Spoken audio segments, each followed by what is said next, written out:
Now we'll discuss about right bundle branch block. The ECG criteria. RSR pattern. RSR pattern in V1 and V2, that is M pattern.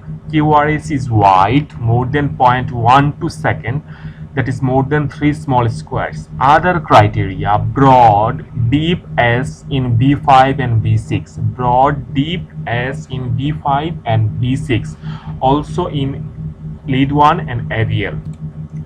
Now ECG in incomplete right bundle branch block, same findings as above and only QRS not wide, that is less than 0.12 second. When QRS is not wide, less than 0.12 second, and same findings are above, are then called incomplete right bundle branch block.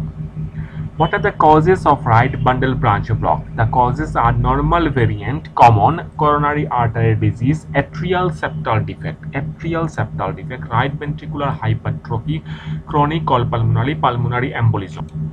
This ECG shows partial right bundle branch block where QRS is less than 0.12 second, but there is presence of M pattern, RSR pattern in lead V1. This is the ECG of complete right bundle branch block where QRS is wide, that is more than 0.12 second, and there is presence of RSR pattern in lead B1. Now we will discuss about fascicular block or hemi block. Left bundle divides into anterior and posterior fascicles. Anterior fascicle spreads in the anterior and superior part of the left ventricle. Posterior fascicle spreads in the posterior and inferior part of the left ventricle.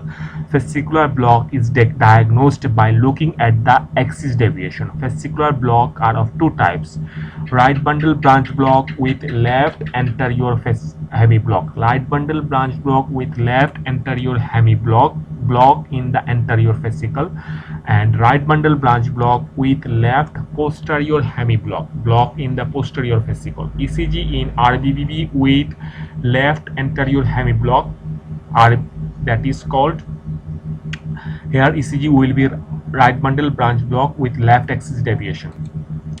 This is the ECG of right bundle branch block with left axis deviation. With left axis deviation, here lead 1, 2, 3.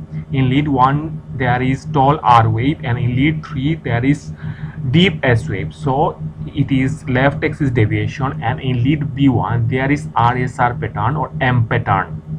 So it is right bundle branch block, and there is widening of the QRS complex. So this ECG is right bundle branch block with left axis deviation. Now ECG in right bundle branch block with left posterior hemi block. Here the ECG will be right bundle branch block with right axis deviation. In this ECG, they are mainly, if we look in lead 1, 2 and 3, there is deep S wave in lead 1 and there is tall R wave in lead 3. So here right axis deviation is present, and in lead V1 there is RSR pattern and QRS complex are wide, more than 0.12 second. So this ECG is right bundle branch block with right axis deviation. Now we should remember the following points. The combination of right bundle branch block with left anterior or posterior hemi block is called bifascicular block. Left anterior hemi block is common. Left posterior hemi block is rare. Isolated findings of left anterior or left posterior hemi block does not have any clinical significance. How to treat bifascicular block? In asymptomatic case, no treatment is necessary. Complete heart block with acute anterior infarction is sometimes preceded by sudden appearance of bifascicular block. In that case, temporary pacemaker may be needed. Now we will discuss about left bundle branch block.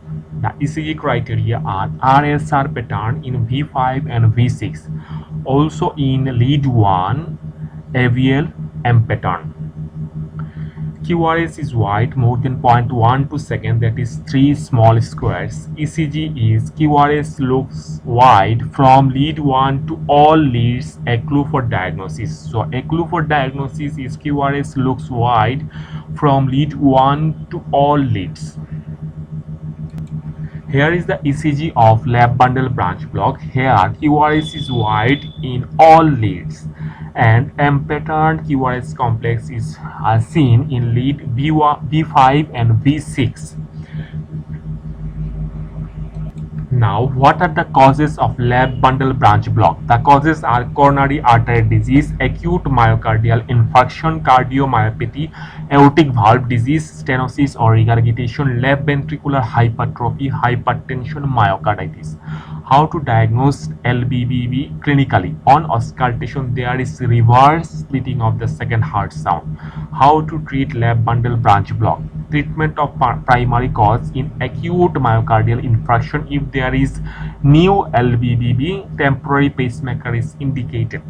Now we should remember the following points. RBBB may be a normal variant. LBBB is always pathological. It indicates underlying heart disease. In presence of left bundle branch block, acute MI is difficult to diagnose. When left bundle branch block occurs in acute myocardial infarction, complete heart block may develop.